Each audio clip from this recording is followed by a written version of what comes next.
chill spot, but yeah, and I just wanted to save Ana. So yeah, nice bait. And that's where like being split from your support is like so impactful, or just a squishy in general. Like you go into these fights, whether it's mines, Kiriko, Pulse, anything. What are your strengths of this hero? What does this hero excel at? So this hero is basically kind of reminds me a lot of like Mercy, just the sense of you empower your team through your utility. Right. And most of his abilities are reactive, which kind of makes him a little weaker, but it does make him good at preventing, you know, lots of damage or lots of ults to go off and lose fights. So I guess my question for you is, what do you do in a neutral to get value of this hero? Just as a neutral, basically, you want to just the way I play him is I just hide behind cover and play it like Mercy heal bot, and then whenever an enemy comes around the corner, you just basically, you know, pull out your Thorn Volley and get rid of him. Okay. He does quite a decent amount of damage, especially because they did buff it from, I believe, 4 to 5 per pellet. So he does have the survivability to deal with that, and as long as you know you have your dash, you haven't wasted it. You also do have that bonus of being able to maybe position yourself around a corner to make it harder for them to chase you. That's my question. Is this like, can you position more aggressively than a support should, and then be able to kind of bait attention your direction through that? I believe so. Could you have stayed with your Widow? I could have, but I was worried because the fight was starting to happen that I could go and kind of sit in the backline behind our Reinhardt and just kind of let Widow do her own thing. I also put the Petal platform here at this point in time too, because I noticed they were focusing her. So if anything happened, I could just pull her back to us, which kind of would put her in a bad position, but would keep her alive to then be able to hook shot up to the high ground where the stairs are. Right. So maybe it's a little bit like Mercy, where you take an angle, take a sightline, heal somebody, heal something, but are kind of like keeping your web connected with them so that you can always pull them if they get out of trouble. Rather than flying to them, you pull them to you. Yeah. Do you find that there's ever much time to weave in damage at this sort of range? Like if here, I probably could have, because my Ana was right behind me healing, and Reinhardt had his shield up. I probably could have just started poking the ball out, but like here, I feel like damage maybe, because he's moving in a predictable fashion. It still feels like the spread is a big problem though. I think she TP'd to the ball at some point. I think this is just agreed with you jumping off the Petal platform, honestly. Yeah. Where you're like trying to get in a better angle for damage, but because you didn't have a Petal already available, this might kill you.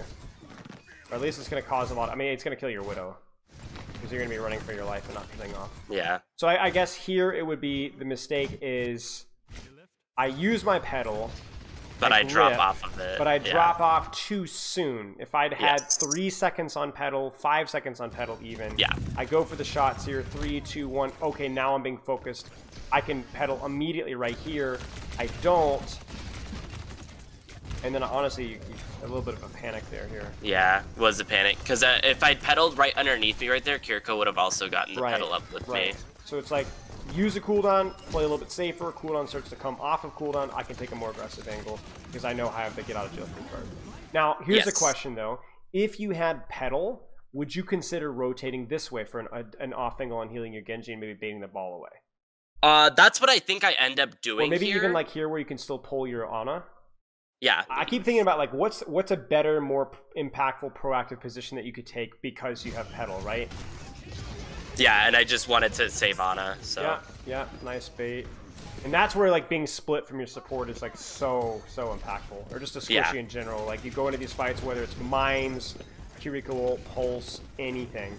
I would be very curious to see if there's more limit testing that you can do around like what is a good position that I can take for more impactful damage and healing when I have Petal, and then when I don't have Petal, like kind of adjusting my positioning. Another thing to also note, his Petal platform also acts like a Junkrat mine, where if you have one placed down, it auto starts the cooldown, so you can actually place one, wait for the cooldown to come up, take that up, and then have another one reset. Right. Okay, so if you're ever in a position where you know you don't need to rotate anytime soon, you can pre-place it, and then have it, and then have it again whenever you need it. Okay. Now, my question, is the spread bad enough to justify EGADs shoot tank, don't shoot DPS. That's, yeah, I think that would have probably been a better idea because Hanzo was already putting pressure on the left side here, and Reinhardt was dueling the Ram, and if I just put that much extra poke out onto Ram, it would have forced Mercy to stop pocketing Sojourn and have to help their Ram. Right. That's my question, is I feel like you could probably get in 70, 80 damage here on the Ram, but I don't know if you could even get 15 on the DPS across, and so that's maybe where, like, the impact is something, I'm used to saying, like, you know, the complete opposite, but maybe we're... And then the biggest thing is throwing your healing blossoms above shields. So you lock on the target and then flick your crosshair on the animation? Yes. So what you can do is, it's not even like right on the animation. Because of the way his healing blossom works, the like amount of away you can be with your crosshair from someone is kind of crazy. Because as you see, I haven't even let it go until I start flicking away, which will then bring it up and over. Right here, yeah.